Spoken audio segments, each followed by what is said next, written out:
Huomennahan on Hannu perjantai. Poikaystävä.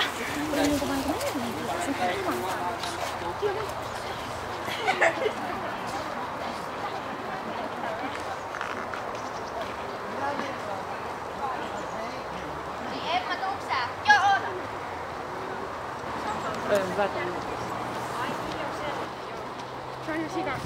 Oot sä ollut missään leireillä nyt viime aikoina? Tää pieni on kyllä paljon parempi kuin se iso leirikeskus. Niin on halvempi. Kerkeisinkö mä ottaa pari kuvaa? Mun blogin lukijat tykkäis. Hei Emma, me ollaan samassa huoneessa. Oikeesti, mikä näistä? Tuolla päin, tuu. Joo.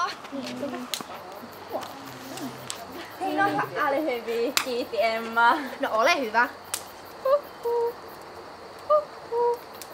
Hei, tiesittekö, että kuinka monta kertaa käkikukkuun teillä on elinvuosien jäljellä?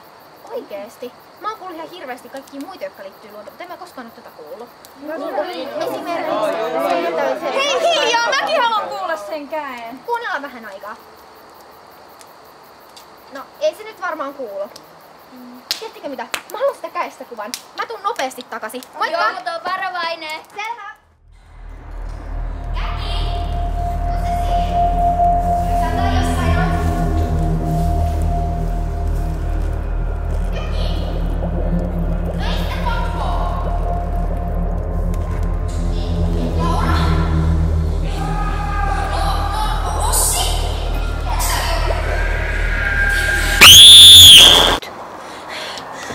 Tuolla metsässä oli jotain, tai mä vaan kuvittelin, mutta ihan varmaan oli jotain. Mitä täällä on tapahtunut? Onks täällä ollut jotain?